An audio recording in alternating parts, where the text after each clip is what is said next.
The Enchiridion of Epictetus. 1. There are things which are within our power, and there are things which are beyond our power. Within our power are opinion, aim, desire, aversion, and in one word, whatever affairs are our own. Beyond our power are body, property, reputation, office, and in one word, whatever are not properly our own affairs. Now the things within our power are by nature free, unrestricted, unhindered, but those beyond our power are weak, dependent, restricted, alien. Remember then, that if you attribute freedom to things by nature dependent, and take what belongs to others for your own, you will be hindered, you will lament, you will be disturbed, you will find fault both with gods and men. But if you take for your own only that which is your own, and view what belongs to others just as it really is, then no one will ever compel you, no one will restrict you.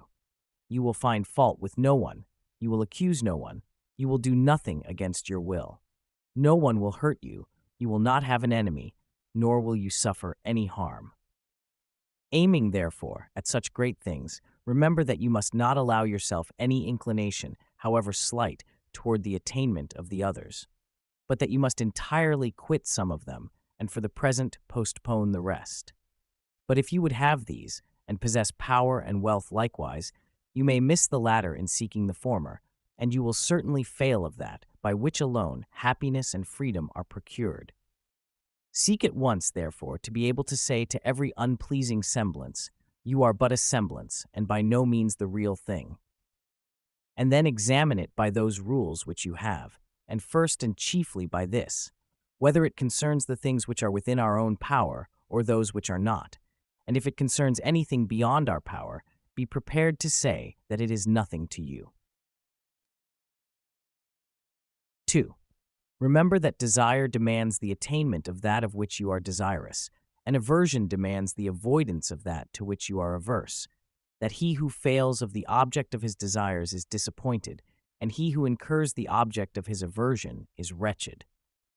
If, then, you shun only those undesirable things which you can control, you will never incur anything which you shun, but if you shun sickness, or death, or poverty, you will run the risk of wretchedness. Remove the habit of aversion, then, from all things that are not within our power, and apply it to things undesirable which are within our power.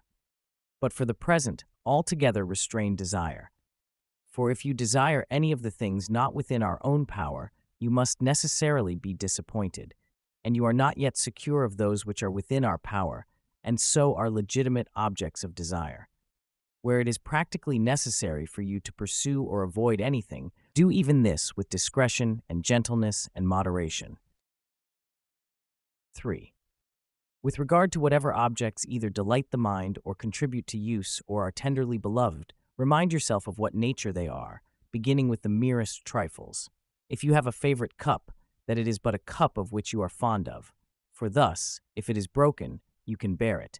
If you embrace your child or your wife, that you embrace a mortal, and thus, if either of them dies, you can bear it. 4. When you set about any action, remind yourself of what nature the action is. If you are going to bathe, represent to yourself the incidents usual in the bath, some persons pouring out, others pushing in, others scolding, others pilfering. And thus you will more safely go about this action, if you say to yourself, I will now go to bathe and keep my own will in harmony with nature. And so with regard to every other action. For thus, if any impediment arises in bathing, you will be able to say, it was not only to bathe that I desired, but to keep my will in harmony with nature, and I shall not keep it thus if I am out of humor at things that happen. 5.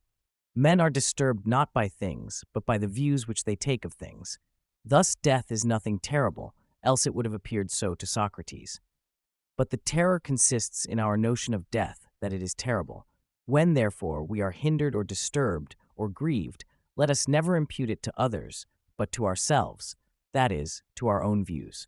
It is the action of an uninstructed person to reproach others for his own misfortunes, of one entering upon instruction to reproach himself, and one perfectly instructed to reproach neither others nor himself. 6. Be not elated at any excellence not your own. If a horse should be elated and say, I am handsome, it might be endurable. But when you are elated and say, I have a handsome horse, know that you are elated only on the merit of the horse. What then is your own?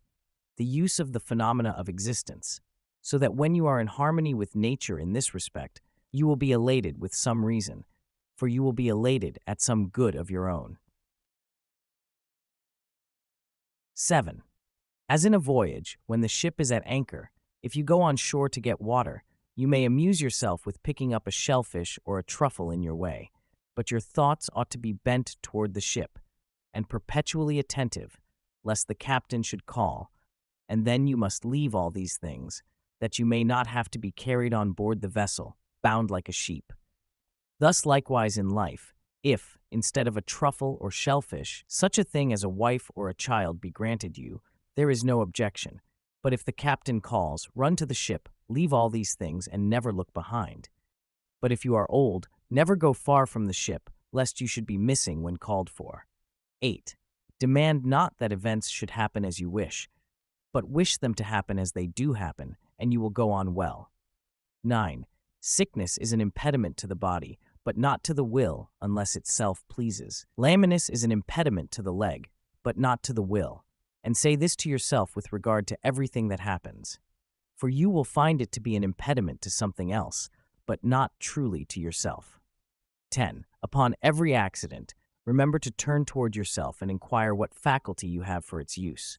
If you encounter a handsome person, you will find continence the faculty needed. If pain, then fortitude. If reviling, then patience.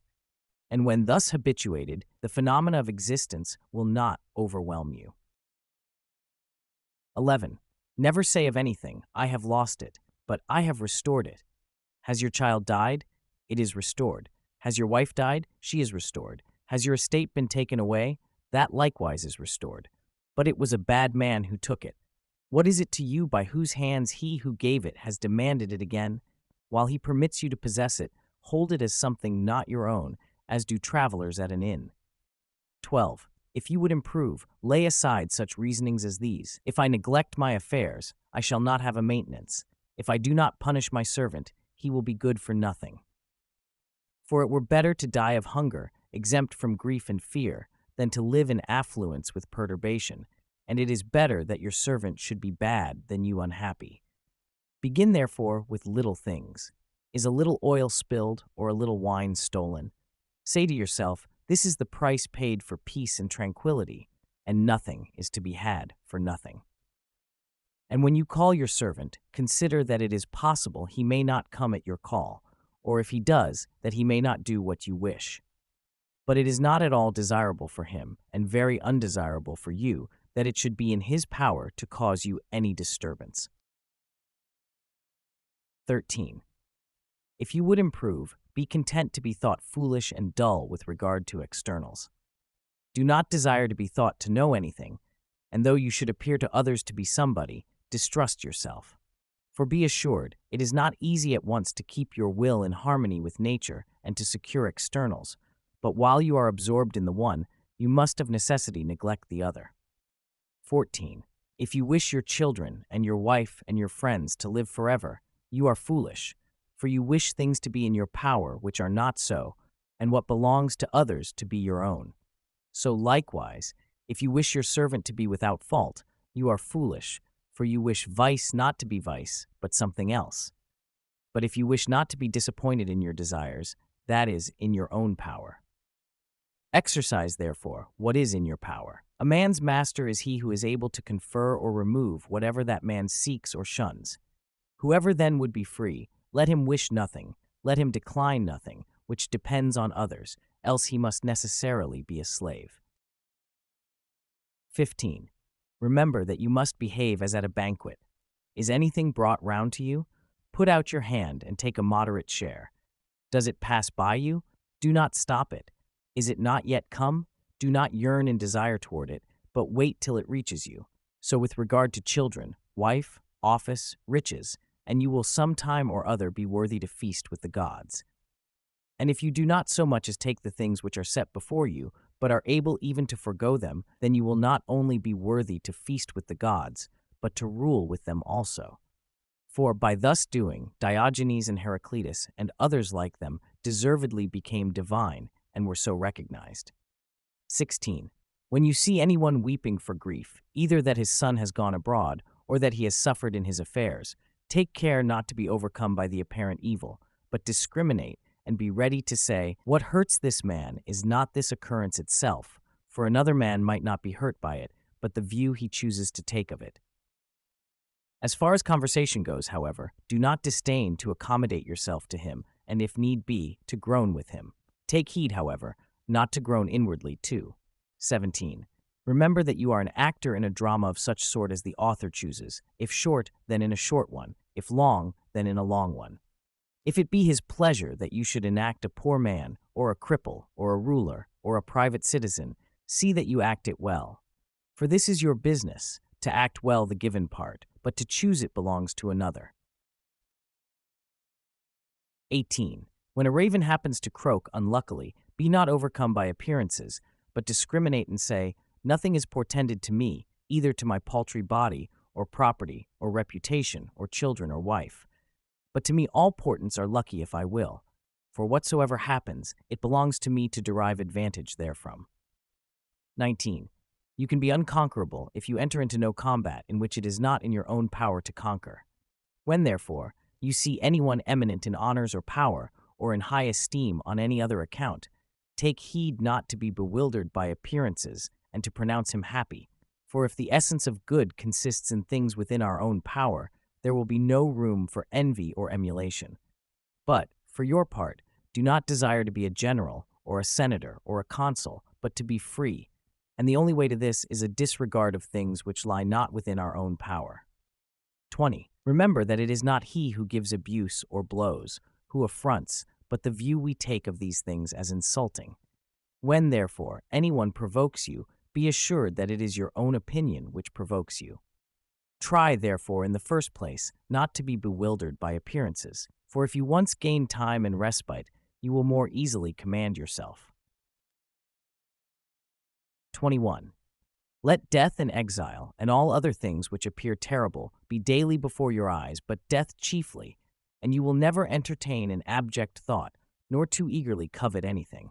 22. If you have an earnest desire toward philosophy, prepare yourself from the very first to have the multitude laugh and sneer, and say, he has returned to us a philosopher all at once, and whence this supercilious look? Now, for your part, do not have a supercilious look indeed, but keep steadily to those things which appear best to you, as one appointed by God to this particular station. For remember that, if you are persistent, those very persons who at first ridiculed will afterwards admire you. But if you are conquered by them, you will incur a double ridicule. 23. If you ever happen to turn your attention to externals, for the pleasure of anyone, be assured that you have ruined your scheme of life. Be content, then, in everything, with being a philosopher, and if you wish to seem so likewise to anyone, appear so to yourself, and it will suffice you. 24. Let not such considerations as these distress you. I shall live in discredit and be nobody anywhere. For if discredit be an evil, you can no more be involved in evil through another than in baseness. Is it any business of yours, then, to get power or to be admitted to an entertainment? By no means. How then, after all, is this discredit? And how it is true that you will be nobody anywhere when you ought to be somebody in those things only which are within your own power, in which you may be of the greatest consequence.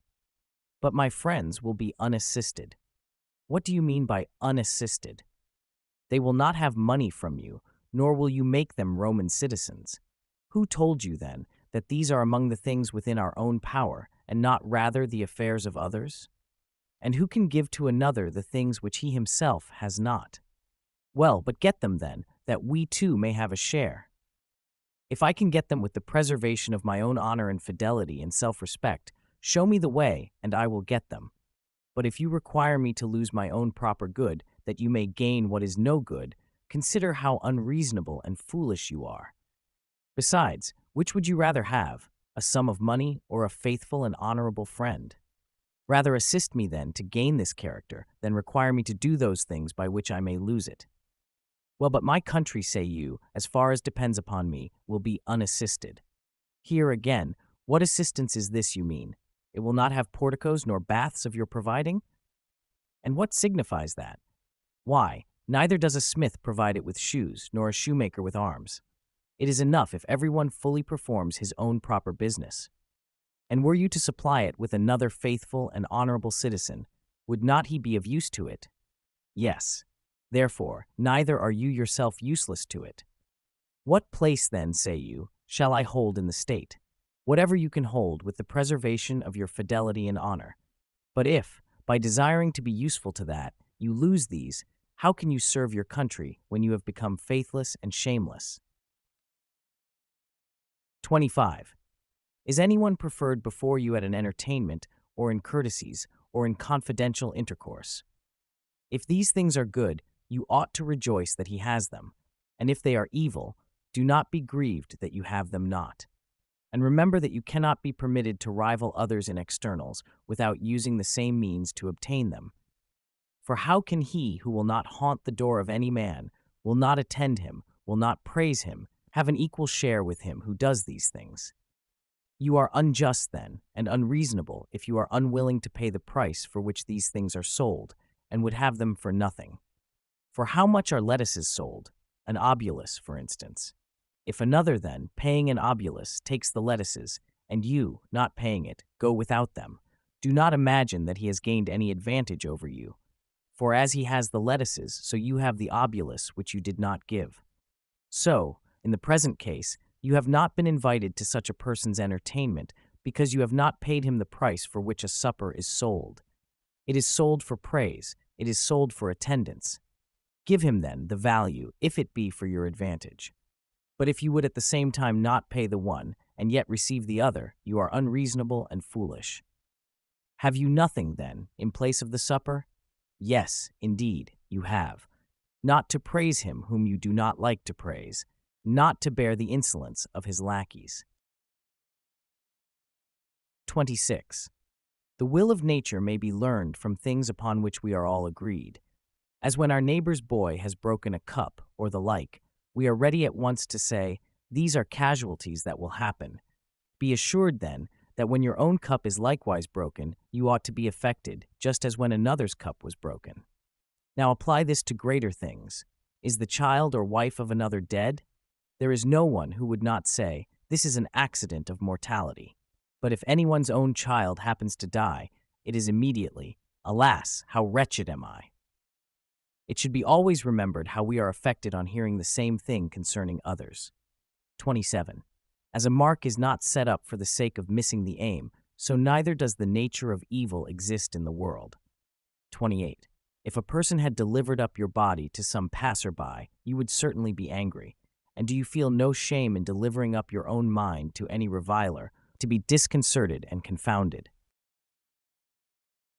29. In every affair consider what precedes and what follows, and then undertake it. Otherwise you will begin with spirit, indeed, careless of the consequences, and when these are developed, you will shamefully desist. I would conquer at the Olympic Games. But consider what precedes and what follows, and then, if it be for your advantage, engage in the affair. You must conform to rules, submit to a diet, refrain from dainties, exercise your body, whether you choose it or not, at a stated hour, in heat and cold. You must drink no cold water, and sometimes no wine. In a word, you must give yourself up to your trainer as to a physician. Then, in the combat, you may be thrown into a ditch, dislocate your arm, turn your ankle, swallow an abundance of dust, receive stripes for negligence, and after all, lose the victory. When you have reckoned up all this, if your inclination still holds, set about the combat. Otherwise, take notice, you will behave like children who sometimes play wrestlers, sometimes gladiators, sometimes blow a trumpet, and sometimes act a tragedy when they happen to have seen and admired these shows.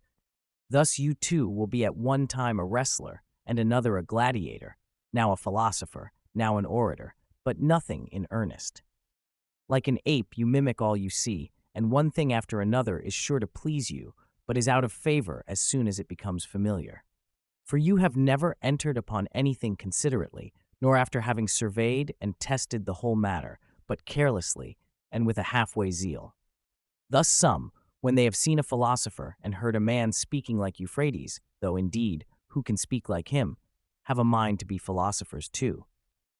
Consider first, man, what the matter is, and what your own nature is able to bear. If you would be a wrestler, consider your shoulders, your back, your thighs, for different persons are made for different things. Do you think that you can act as you do and be a philosopher, to drink, be angry, be discontented as you are now? You must watch, you must labor, you must get the better of certain appetites, must quit your acquaintances, be despised by your servant, be laughed at by those you meet, come off worse than others in everything, in offices, in honors, before tribunals. When you have fully considered all these things, approach if you please. That is, if by parting with them you have a mind to purchase serenity, freedom, and tranquility. If not, do not come hither. Do not, like children, be now a philosopher, then a publican, then an orator, and then one of Caesar's officers. These things are not consistent. You must be one man, either good or bad. You must cultivate either your own reason or else externals.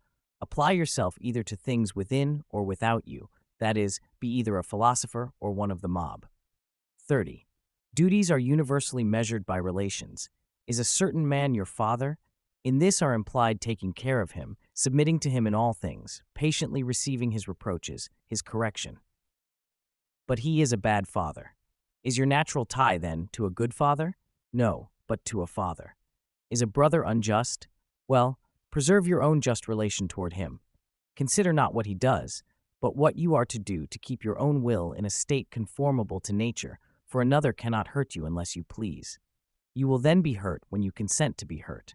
In this manner, therefore, if you accustom yourself to contemplate the relations of neighbor, citizen, commander, you can deduce from each the corresponding duties.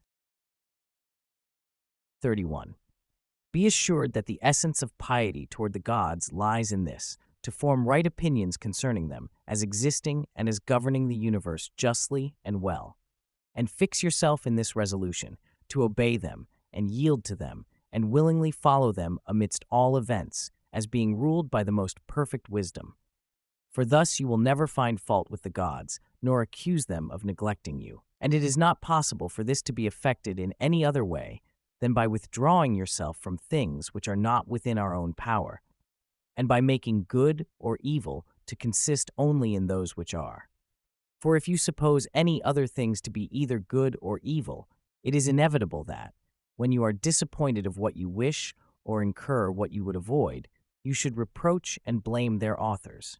For every creature is naturally formed to flee and abhor things that appear hurtful and that which causes them, and to pursue and admire those which appear beneficial and that which causes them. It is impracticable, then, that one who supposes himself to be hurt should rejoice in the person who, as he thinks, hurts him, just as it is impossible to rejoice in the hurt itself. Hence, also, a father is reviled by his son when he does not impart the things which seem to be good, and this made Polynices and Eteocles mutually enemies. That empire seemed good to both. On this account the husbandman reviles the gods, and so do the sailor, the merchant, or those who have lost wife or child. For where our interest is, there too is piety directed, so that whoever is careful to regulate his desires and aversions as he ought is thus made careful of piety likewise. But it also becomes incumbent on everyone to offer libations and sacrifices and first fruits, according to the customs of his country, purely, and not heedlessly, nor negligently, not avariciously, nor yet extravagantly. 32. When you have recourse to divination, remember that you know not what the event will be, and you come to learn it of the diviner, but of what nature it is you knew before coming, at least, if you are of philosophic mind. For if it is among the things not within our own power, it can by no means be either good or evil.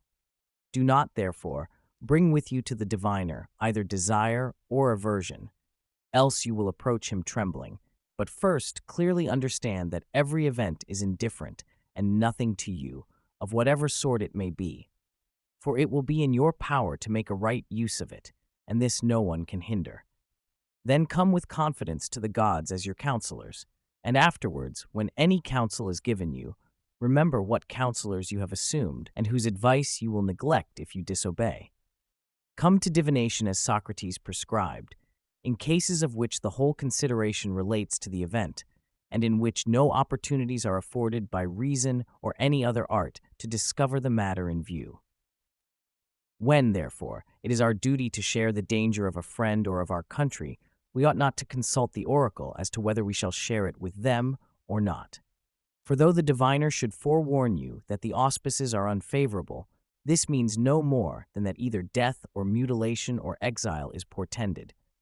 But we have reason within us, and it directs us, even with these hazards, to stand by our friend and our country.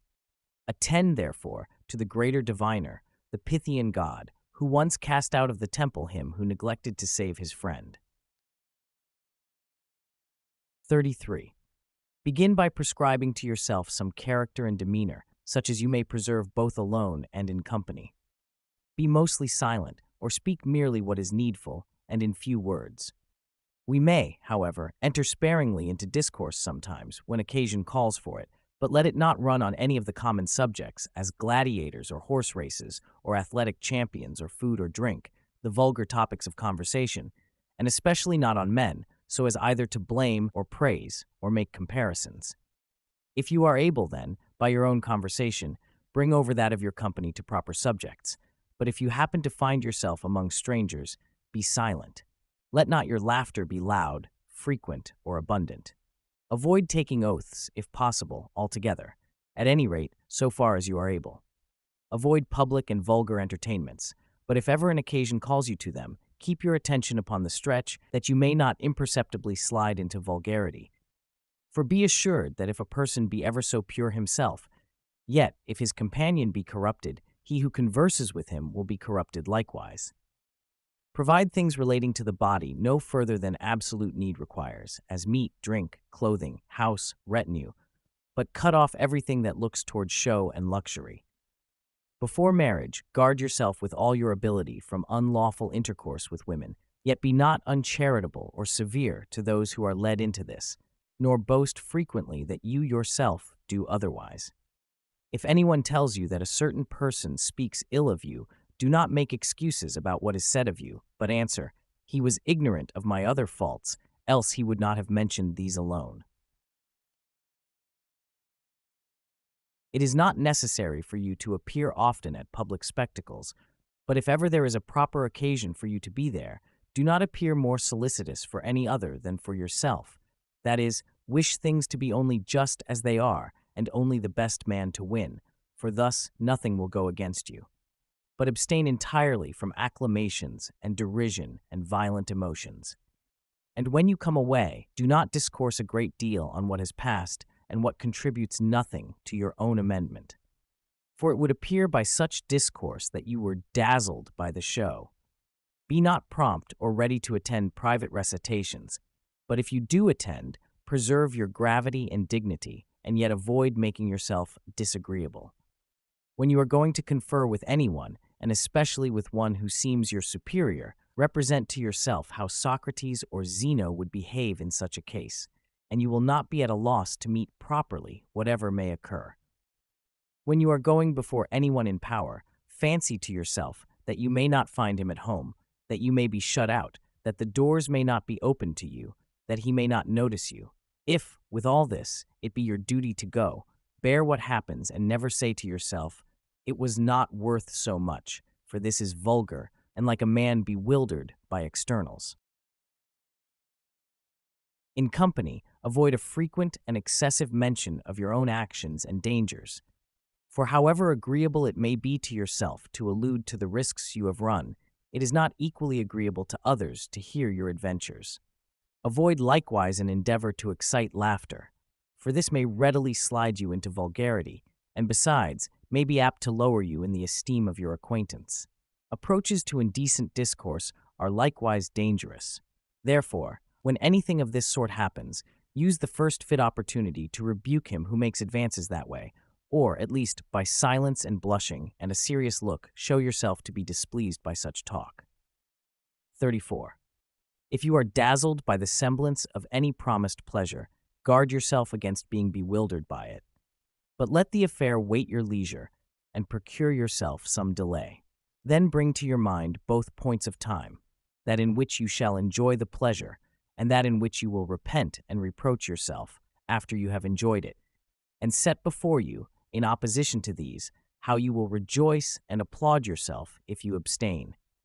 And even though it should appear to you a seasonable gratification, take heed that its enticements and allurements and seductions may not subdue you, but set in opposition to this, how much better it is to be conscious of having gained so great a victory.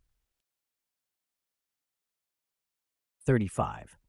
When you do anything from a clear judgment that it ought to be done, never shrink from being seen to do it, even though the world should misunderstand it, for if you are not acting rightly, shun the action itself.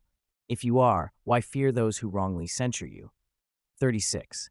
As the proposition, either it is day or it is night, has much force in a disjunctive argument, but none at all in a conjunctive one, so at a feast, to choose the largest share is very suitable to the bodily appetite, but utterly inconsistent with the social spirit of the entertainment.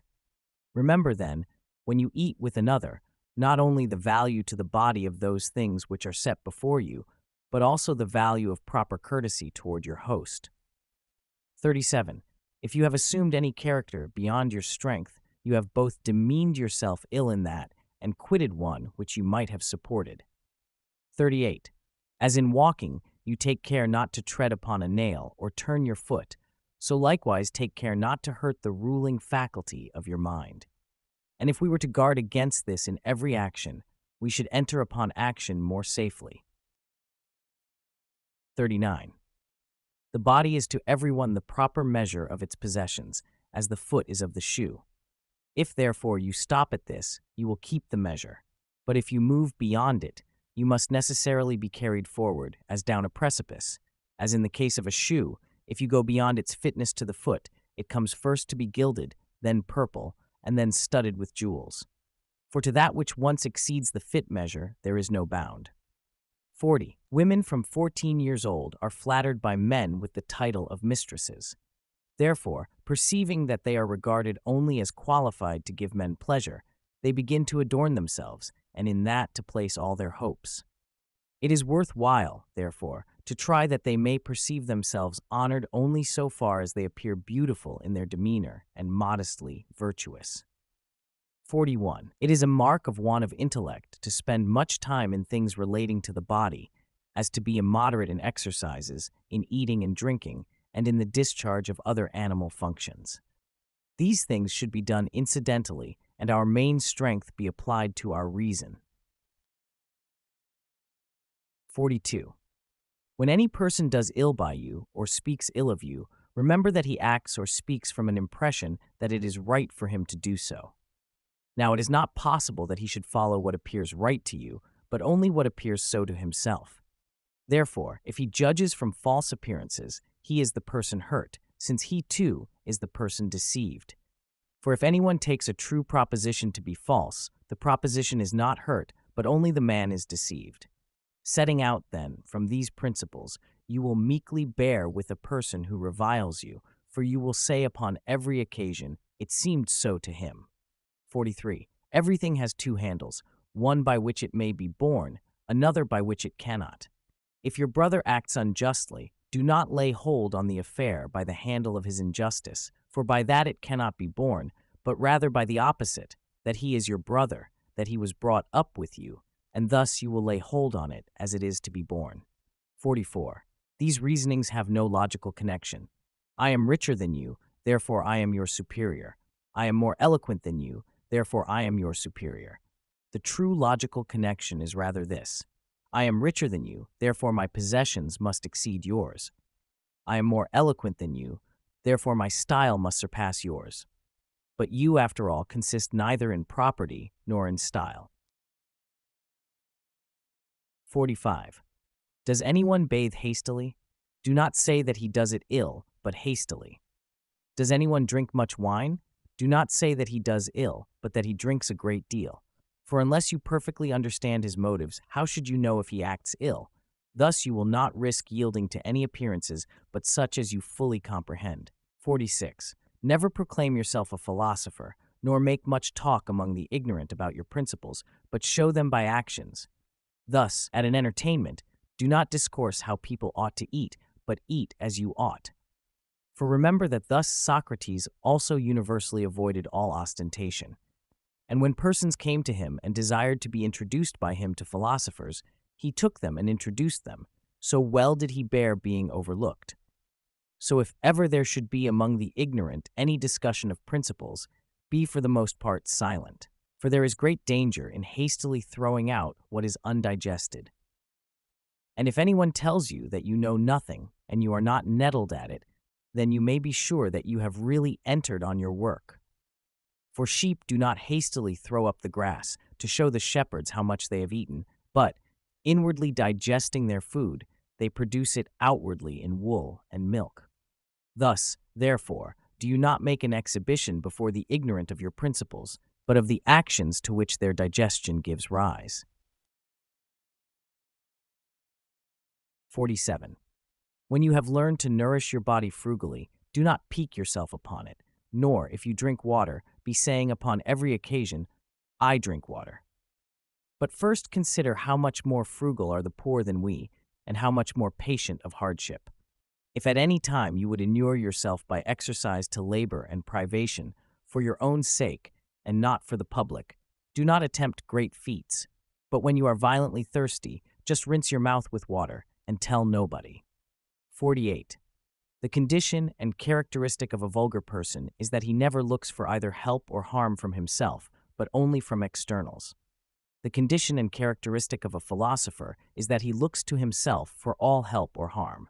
The marks of a proficient are that he censures no one, praises no one, blames no one, accuses no one, says nothing concerning himself as being anybody or knowing anything. When he is in any instance hindered or restrained, he accuses himself.